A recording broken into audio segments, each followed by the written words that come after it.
one of the things that I found was over and over again, we saw allegations of undue influence being something on the order of armed men came into the polling place, shot in the air, and stole the ballots. I was working in the 2008 election cycle for the D.C. Board of Elections, and one of the candidates ran a write-in campaign, and she had little pencils which said "Vote for Carol," and her supporters were leaving the pencils in the polling place.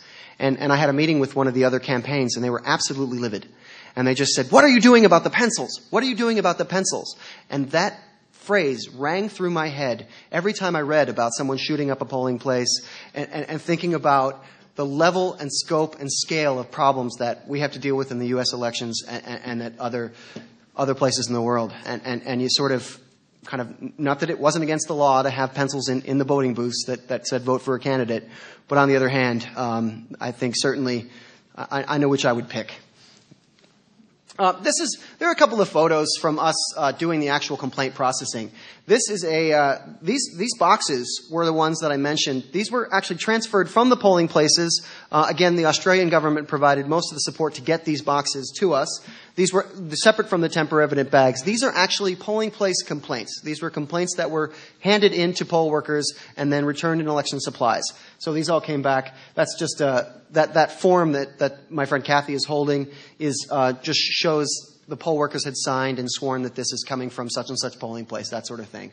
And the boxes contained envelopes from a district or province, depending on the size of the district or the province. Here's a couple of the guys, the Afghan guys that we were working with. And we were really, really lucky to work with an extremely dedicated Afghan staff and really committed young people, particularly, who truly believe in the future of their nation. And I was heartened by my experience working with the vast majority of our Afghan staff. This is sort of a joke. We called that the Leaning Tower of Complaints. And this is just a pile there of our 2,000 whatever complaints. This was a good number of them. Each of them had a folder, and we every time we did anything, you were supposed to write a note and put it in the folder. So many of them became quite thick, and some of them even took up a couple of folders. But that is just we lacked some basic services like filing cabinets at certain points. Ultimately, we did get some UN help on that front, but you know, we were dealing however we could, basically, and this so the Leaning Tower of Complaints was there. And it never did fall over, actually. We did some field visits. Unfortunately, we only did one round of field visits, and then the security situation prohibited us from doing more.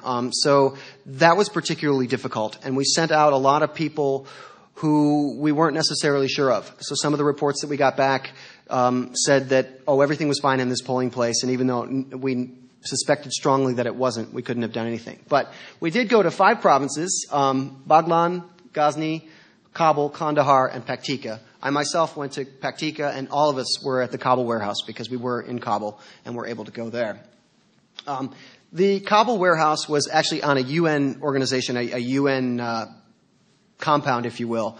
So the security situation was excellent there, and so we were very lucky, and we were able to investigate Kabul complaints much more thoroughly than other places, just as a question of access and security.